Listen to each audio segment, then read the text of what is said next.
안녕하세요. 성도 여러분 반갑습니다. 오늘 153 성경 일독 제 20일째 되는 날이죠. 오늘은 민수기 15장에서 20장까지 내용을 읽게 됩니다.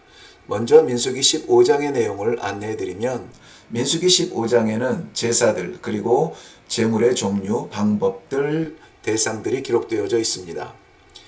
제사의 종류를 보면 화제, 번제, 서원 갚는 제사, 낙헌제, 절기제, 소제, 전제, 화목제, 거제 등을 볼 수가 있습니다. 이러한 제사들을 이스라엘 자손들의 본토 소생, 그리고 함께 거류하는 타국민, 그리고 대대로 드려야 하고 회중들이, 제사장들이 혹은 범죄자가 드려야 하는 제사들입니다. 그런데 이 모든 제사의 중심, 그 핵심은 무엇일까요? 우리가 성도로서 드리는 모든 예배의 중심 또한 마찬가지입니다. 우리의 예배의 중심은 무엇입니까? 바로 여호와께라는 것입니다. 내일을 알 수 없는 우리의 삶에 이러한 성경 일독의 기회가 또 언제 올지 모릅니다. 마지막이라 여기시고 한 장 한 장 메시지를 받으시면 좋겠습니다. 과연 여호와께 예배를 드리는 삶을 살고 있는가에 대한 고민을 할 수 있는 기회가 되기를 바랍니다. 예배를 드리는 것 매우 중요하죠. 그런데 여호와께 드려야 합니다. 당연하다고요?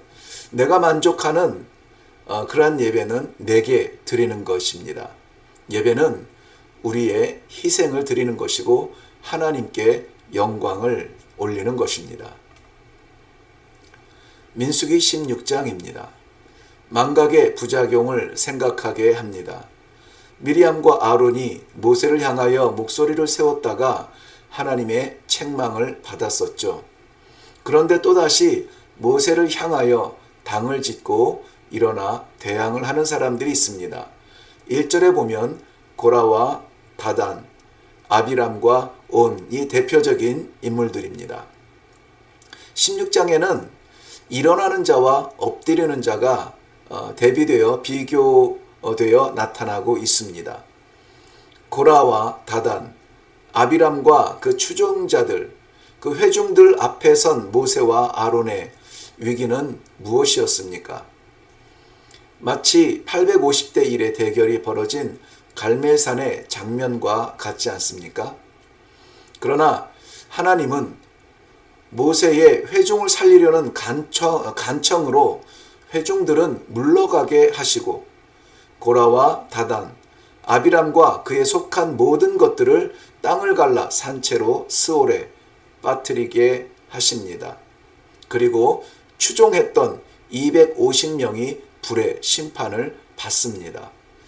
백성들이 그 심판의 현장에서도 여호와를 보지 못하고 모세에게 책임을 전가하는 모습이 있습니다. 그 두려움 때문에 모세와 아론을 치료할 때에 하나님께서는 연병으로 이스라엘을 심판하십니다. 그때 그 두려운 순간에 모세와 아론은 오히려 백성을 위하여 엎드려 속죄하고 그 심판을 가로막고 죽은 자와 산 자 사이에 서서 백성을 위해 속죄하는 모습을 보입니다. 연병의 심판은 멈추었습니다. 그런데 그로 인해서 죽은 자가 14,700명이었습니다. 망각은 참 무서운 질병입니다. 민수기 17장입니다. 아론의 쌍난 지팡이 많이 들어보셨죠? 아론은 미리암과 함께 모세에게 거역한 사실이 있었기 때문에 백성들에게는 참 애매한 존재가 되었습니다. 모세의 곁에 있으나 존중받지 못하는 사람. 제사장의 역할을 감당하기 쉽지 않았을 것입니다. 하나님께서는 특단의 조치를 취하십니다. 이스라엘 12지파의 지휘관 수대로 지팡이를 모아 이름을 적어놓고 여호와의 지성소에 두도록 하십니다. 8절 말씀 보면 다음날 모세가 보았을 때 아론의 지팡이에서만 움이 돋고 순이 나고 꽃이 피어서 살구 열매가 열렸다고 했습니다. 하룻밤 사이에 있을 수 없는 일이죠. 창조 세계의 모든 시간과 상식의 차원을 넘어선 하나님의 기적 같은 응답이었습니다.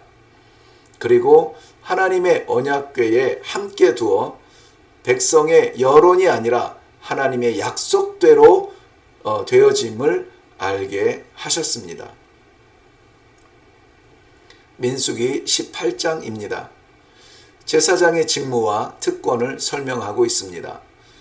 레위 지파 사람들은 제사를 섬기는 거룩한 특권을 받았습니다. 그러나 거기에 따르는 책임도 또한 있음을 알아야 합니다. 그것은 죽음과도 같은 것입니다. 아니, 죽는 것이기 때문에 생명처럼 지켜야만 했습니다. 3절의 내용입니다. 9절 말씀 넘어가서 보면 지성물로 드리는 것 가운데 화제로 드리지 않는 것 혹은 그 남은 것들은 레위 지파 사람들의 식량이 되도록 했습니다. 19절 말씀 보면 드려지는 성물이 곧 레위인들에게 식량이 되었다고 말하고 있습니다. 왜냐하면 레위인들에게 다른 분깃이 없었기 때문입니다.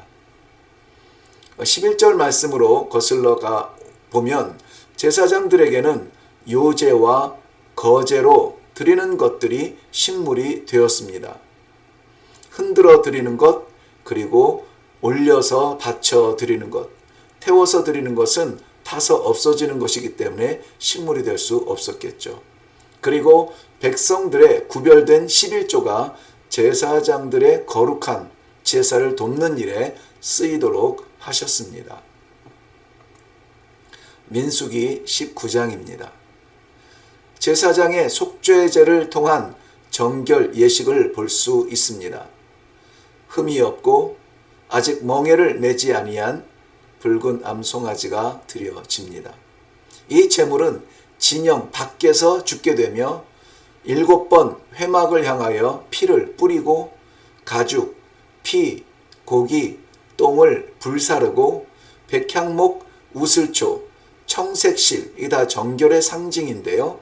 이러한 것들을 불 가운데 던지고 옷을 빨고 몸을 씻고 진영으로 들어가게 됩니다. 왜 이렇게 복잡하게 지켜야만 했나요? 거룩은 의도적으로 지키려고 긴장해야 지켜집니다. 거룩한 성도, 오염되는 것 순식간이죠. 그런데 하나님 앞에 가장 중요한 신앙의 덕목은 정결입니다. 11절부터는 시체를 만진 자의 부정에 대하여 기록합니다. 그것도 역시 인지상정, 우리 인간의 정이 아니라 하나님 앞에서 정결하기 위한 질서입니다. 우리는 우리의 마음을 따르기가 쉬운데 하나님 앞에 드리는 이 제사, 예배는 하나님의 질서에 철저히 따라야겠죠. 민수기 20장입니다. 죽음으로 시작하고 죽음으로 끝맺는 내용이 기록되어져 있습니다. 가데스에서 미리암의 죽음, 백성들의 불평을 해소한 반석의 물, 이로 인해 붙여진 이름이 무리바, 다툼이라는 뜻이었죠. 에돔 땅을 지나가려 하지만 에돔의 왕 이를 허락하지 않습니다. 오히려 전쟁을 시도합니다. 그때 이스라엘 백성들은 돌아서지요. 이유는 14절 말씀에 당신의 형제 이스라엘이라 표현하는데요. 에돔은 야곱의 형 에서의 후손이기 때문에 연상시킬 수 있는 그러한 이름입니다. 그러나 허락하지 않습니다. 하나님의 백성들의 행진에 제동을 거는 주변 나라들의 반응이 기록되어져 있습니다. 민수기 20장은 아론의 죽음으로 끝이 납니다. 미리암의 죽음, 아론의 죽음, 사람은 죽습니다. 그러나 아론의 사역은 남아서 아들 엘리야살에게 전승되는 것을 볼 수가 있습니다. 우리가 드리는 이러한 예배들도 우리의 생명의 연한과 함께 끝나지 아니하고 그 아들, 그 자녀, 그 자손들에게 전승되는 예배가 되어야 하지 않을까요? 그러한 예배가 드려지는 성도들의 가정, 교회, 주님의 이름으로 축복합니다.